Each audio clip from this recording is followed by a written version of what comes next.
And I ran so far away, and we should. You're watching Smart Remarks.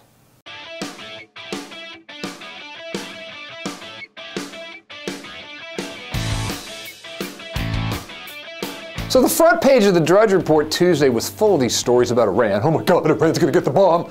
John Kerry's talking about how lines have been drawn and passed, and Joe Biden says that Obama is not bluffing when it comes to the possibility of a military strike. And so it becomes apparent that, yeah, we probably are going to take a poke at Iran sometime sooner rather than later, and that's a good idea, don't you think?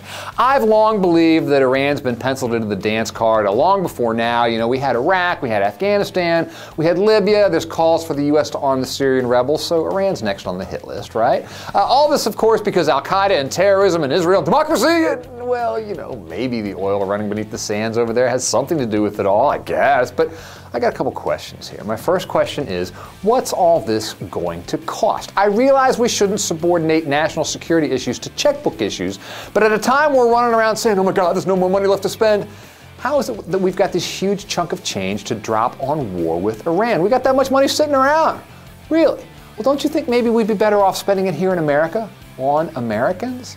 And I got a second question. I realize this is going to be an outrage, but how certain are we that Iran's trying to get the bomb? And even if they are, how is it that the old strategy of containment that worked so well with the Soviet Union can't possibly work with Iran? Why do we need to roll the dice in an attempt to short-circuit a capability that may or may not exist in a strike that may or may not be successful and run the risk of a wider regional war? There seems to be this idea that Iran's run by these lunatics who are going to use a nuclear weapon the moment they get their hands on one. The nanosecond it's completed, it's going to be lobbed into Israel.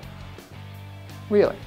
You know, if I'm Iran and the United States and Israel are constantly talking about how they're going to take a swing at me, don't you think it's possible that I might want a bomb for defensive purposes, for insurance? And do we think that the people running the show over in Iran are so stupid or so crazy that they'd run the risk of turning their entire country into a smoking radioactive crater, the retaliation that would come immediately after any Iranian nuclear attack? The assumption here is that Iran is crazy and we have to do something before they bomb all our cities, or something like that. You know, all I see is that we're continuing our march through the Mideast.